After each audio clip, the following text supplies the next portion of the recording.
Bonjour tout le monde. Aujourd'hui, on va continuer le chapitre 7, les expressions algébriques. On va aborder une nouvelle partie, la partie 4, intitulée Factorisation des expressions algébriques. Mais avant de commencer, on va faire un tout petit rappel avec ces deux jeunes élèves. La jeune fille veut nous rappeler la définition du mot développé. Le mot développé veut dire transformer un produit en une somme algébrique. Et cette définition est assez importante. On passe au jeune garçon. Ce jeune garçon veut nous rappeler la définition du mot réduire. Qu'est-ce que ça veut dire réduire une expression algébrique? C'est l'écrire sous sa forme compacte, sa forme la plus simple.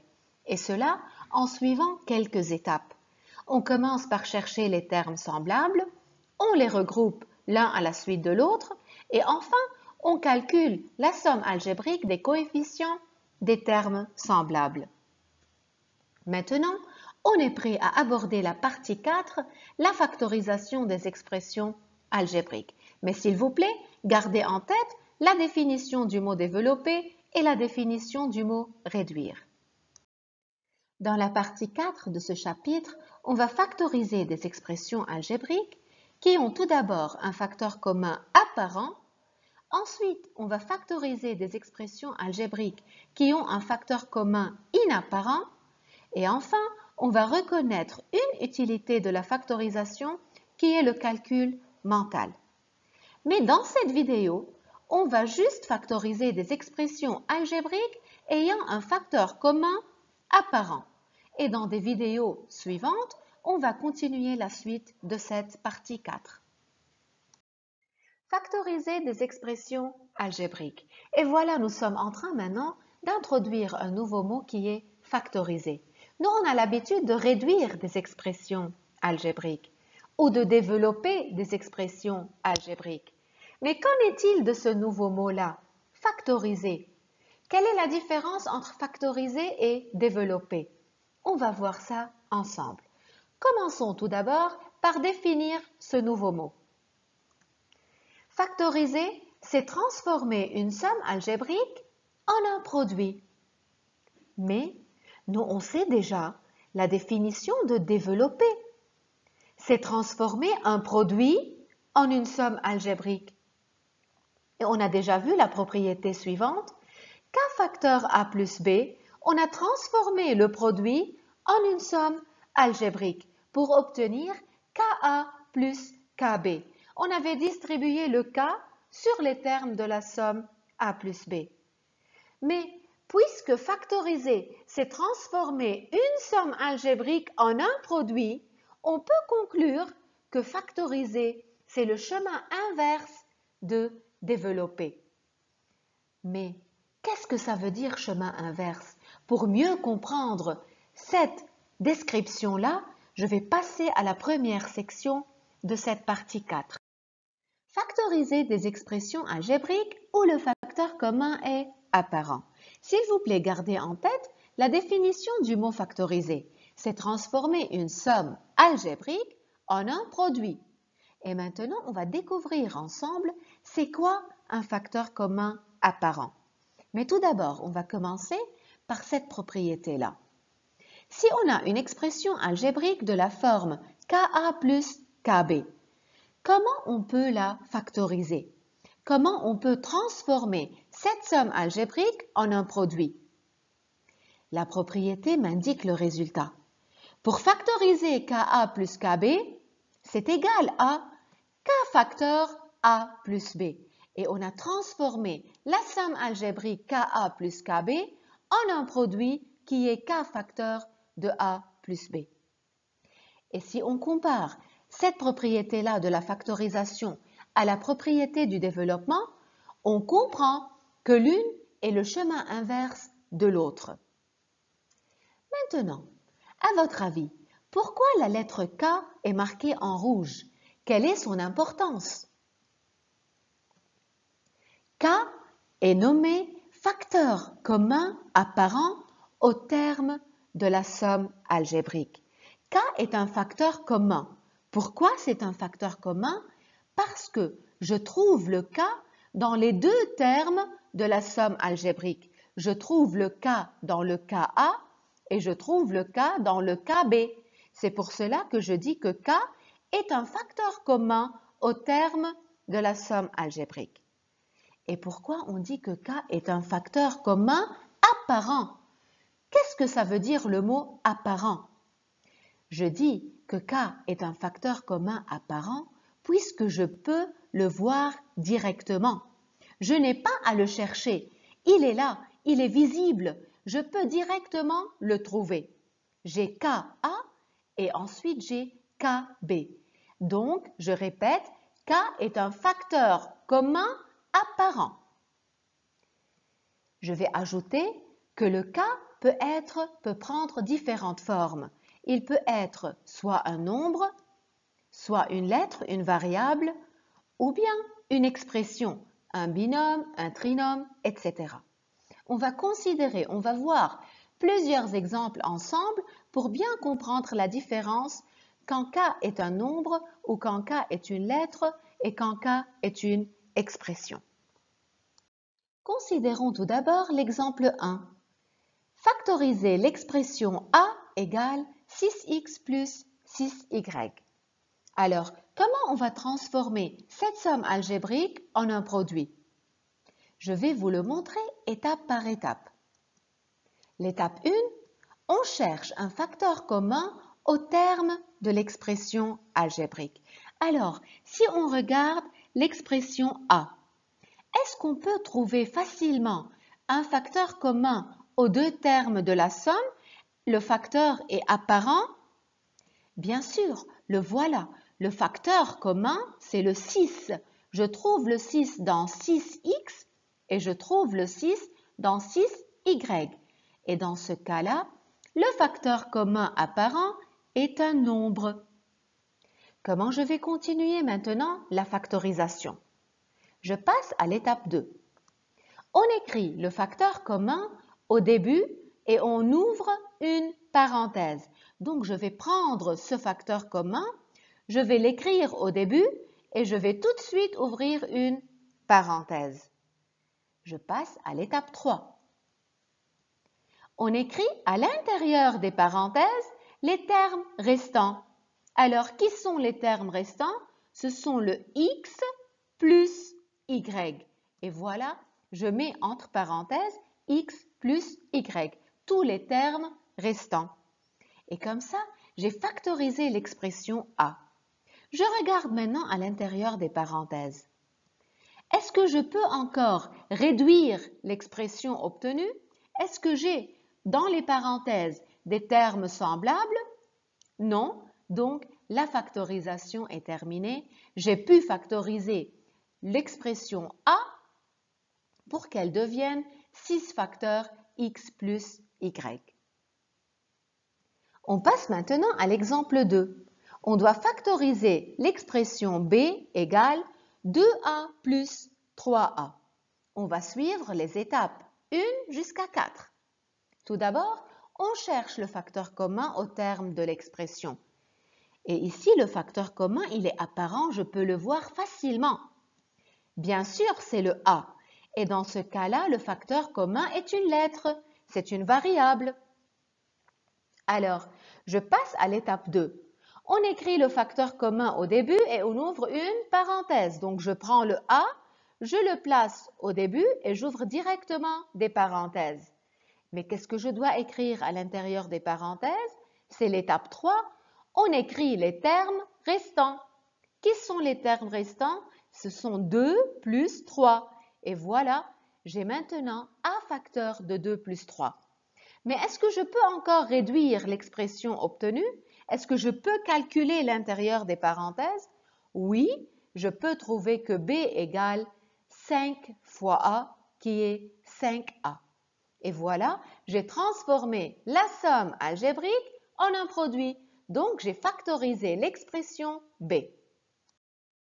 Passons maintenant à l'exemple 3. Factoriser l'expression C égale 2ABC moins 5AB. On va suivre les étapes de la factorisation l'une à la suite de l'autre. On cherche tout d'abord un facteur commun au terme de l'expression. Si on regarde les termes de l'expression C. Est-ce qu'on peut trouver facilement un facteur commun? Bien sûr, on peut voir directement que la lettre A et la lettre B se trouvent dans les deux termes de l'expression C. Et voilà, je les ai marqués en rouge. Donc, dans ce cas-là aussi, le facteur commun est formé de lettres, de variables. Je passe maintenant à l'étape 2. Il faut écrire le facteur commun au début et ouvrir une parenthèse. Voilà, je vais prendre le AB, on le place au début et on ouvre des parenthèses. Et qu'est-ce qu'il faut écrire à l'intérieur des parenthèses? Tous les termes restants. Qu'est-ce qui reste? Il me reste le 2C moins 5. Voilà. Est-ce que je peux réduire l'intérieur des parenthèses? Est-ce que je peux encore calculer quelque chose à l'intérieur des parenthèses? Non. Donc voilà, le polynôme C, l'expression C est factorisée. On passe maintenant à l'exemple 4. Il faut factoriser l'expression D égale 2 facteurs de x plus 3 plus y facteur de x plus 3. On suit les étapes. On cherche un facteur commun au terme de l'expression. Alors, le premier terme, c'est 2 facteurs x plus 3 et le deuxième terme, c'est y facteur x plus 3. Est-ce que j'ai trouvé le facteur commun? Est-ce qu'il est apparent? Est-ce que je peux le trouver facilement? Bien sûr, le voilà. Dans ce cas-là, le facteur commun est x plus 3. Voilà, j'ai le x plus 3 qui se trouve dans le premier terme et qui se trouve dans le deuxième terme. Et dans ce cas-là, le facteur commun est une expression. C'est un binôme. Voilà, x plus 3, un binôme. Je continue l'étape 2. Je prends le x plus 3, je le place au début et j'ouvre des parenthèses. Qu'est-ce que je dois écrire à l'intérieur des parenthèses? Je dois écrire les termes restants. Alors, ce qui me reste sont 2 plus y. Et voilà. Est-ce que je peux réduire l'expression obtenue à l'intérieur des parenthèses? Non, j'ai plus de termes semblables, je ne peux plus calculer. Alors voilà. J'ai factorisé l'expression D. J'ai transformé la somme en un produit. On passe maintenant à travailler l'exemple 5. Factoriser l'expression E. On va suivre les étapes de la factorisation l'une à la suite de l'autre. Commençons tout d'abord par chercher le facteur commun au terme de l'expression E.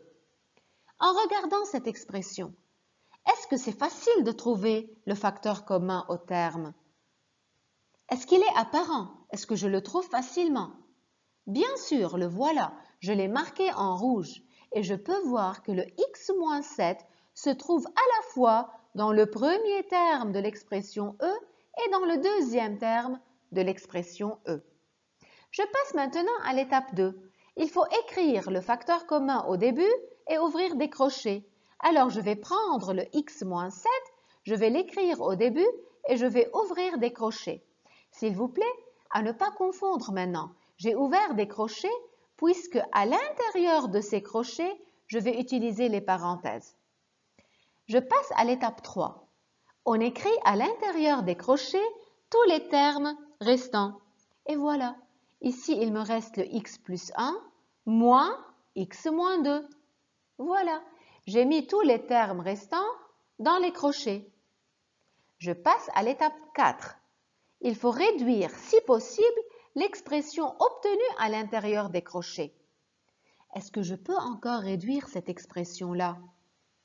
Bien sûr, cette expression-là me rappelle la soustraction des expressions algébriques. Je suis en train de soustraire deux binômes. Alors, je dois garder le premier tel qu'il est et je dois prendre l'opposé des signes des termes du binôme qui vient juste après le signe moins. Donc, E égale x moins 7 facteur de x plus 1 moins x plus 2. Maintenant, je continue la réduction et je peux voir facilement que j'ai deux nombres opposés, x moins x. Je peux les chasser directement. Et qu'est-ce qui me reste à l'intérieur des crochets? 1 plus 2. Et ça me donne x moins 7 fois 3. Je peux l'écrire sous forme d'écriture simplifiée qui est 3 facteurs de x moins 7. Et voilà, j'ai pu factoriser l'expression e pour qu'elle devienne 3 facteurs de x moins 7. Je passe maintenant à des remarques assez importantes. Il faut faire très bien attention si on a l'un des cas suivants. Le premier cas, il faut factoriser l'expression f égale 7x plus 7. Alors, si on suit les étapes de la factorisation, on commence tout d'abord par chercher le facteur commun au terme de l'expression f. Je peux le voir facilement, le facteur commun, c'est le 7 et je le marque en rouge. La deuxième étape, je dois prendre le 7 et le placer au début et j'ouvre les parenthèses. À l'intérieur des parenthèses, je dois écrire tous les termes restants. Alors, je commence, j'ai x plus, mais maintenant, qu'est-ce que je vais écrire? Qu'est-ce qui me reste ici? J'ai pris le 7, mais qu'est-ce qui me reste? S'il vous plaît, vous laissez en tête que 7 veut dire 7 fois 1. Et alors, je dois écrire à l'intérieur des parenthèses x plus 1. Voilà le piège. S'il vous plaît, on ne doit pas tomber dans ce piège-là. Quand je prends le facteur commun et rien ne me reste, alors bien sûr, il y a un 1 ici qui va venir. D'accord? Je passe maintenant à la quatrième étape. Est-ce que je peux réduire l'intérieur des parenthèses? Est-ce que je peux encore calculer? Bien sûr que non. Voilà, j'ai pu factoriser l'expression f sans tomber dans le piège. Je passe maintenant à l'expression g. Je dois factoriser l'expression g qui est égale à 7 facteurs de x plus 1 moins x plus 1. Je cherche le facteur commun, je le marque en rouge. Voilà, je trouve facilement que c'est le x plus 1. La deuxième étape, je prends le facteur commun, je l'écris au début et j'ouvre des parenthèses. Voilà, j'ai pris le x plus 1, j'ai ouvert des parenthèses. L'étape 3, il faut écrire à l'intérieur des parenthèses tous les termes restants. Alors, j'ai 7 moins quoi? Qu'est-ce qui me reste là? J'ai pris le x plus 1, mais qu'est-ce qui me reste?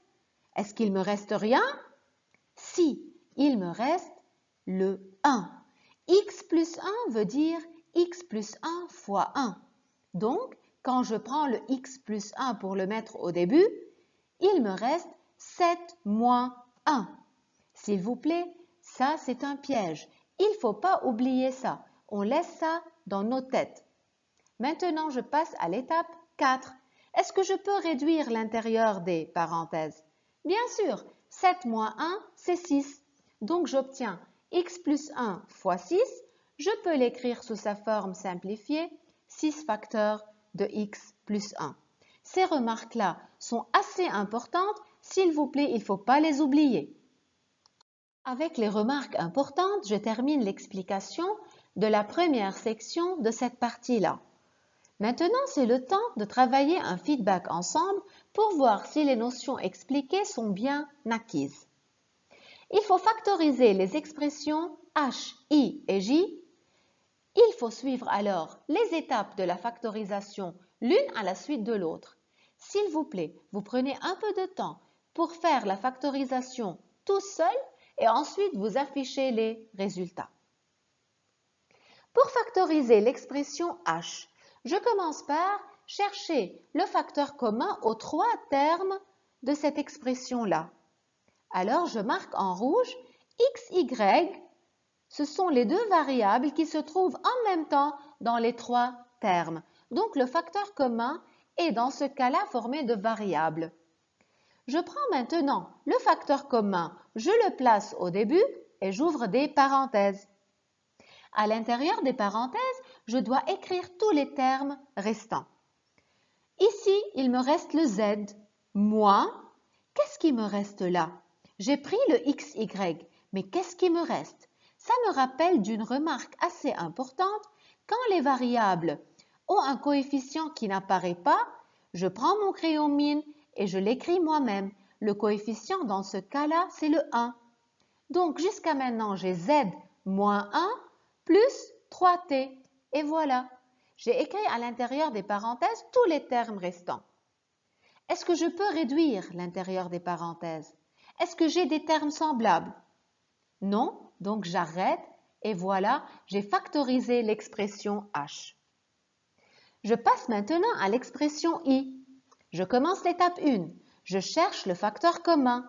Voilà, il est apparent. Je peux facilement le trouver. C'est le x plus 3 qui se trouve dans le premier terme et dans le deuxième terme de l'expression I. Je prends le facteur commun, je l'écris au début et j'ouvre des parenthèses. À l'intérieur des parenthèses, je dois écrire tous les termes restants. Je viens ici, qu'est-ce qui me reste là? J'ai pris le x plus 3, mais qu'est-ce qui me reste? Ça, c'est le piège de la remarque déjà citée dans le slide précédent. Quand je prends le facteur commun et il ne me reste rien, je dois penser au fois 1. Donc, ici, ce qui me reste, c'est 1 moins 2y. S'il vous plaît, ne tombez pas dans le piège. Est-ce que je peux réduire l'intérieur des parenthèses? Non, je n'ai pas de terme semblable. Donc voilà, l'expression I est factorisée. Je passe maintenant à l'expression J. Je trouve facilement le facteur commun, c'est le a carré plus 7, qui se trouve dans les deux termes de l'expression J. Je le prends, je l'écris au début et j'ouvre des parenthèses. À l'intérieur des parenthèses, j'écris tous les termes restants, alors x plus 15, voilà. Est-ce que je peux réduire l'intérieur des parenthèses? Est-ce que je peux encore calculer? Non, donc j'ai factorisé l'expression J. J'espère que tout le monde a bien travaillé le feedback et que toutes les notions expliquées sont bien acquises. Maintenant, on va passer à cet exercice d'application. Il faut factoriser chacune des expressions suivantes. Mais je vais laisser cet exercice comme devoir pour vous. Vous allez le travailler tout seul et je vais publier à la suite la solution sur Library. Merci pour votre attention.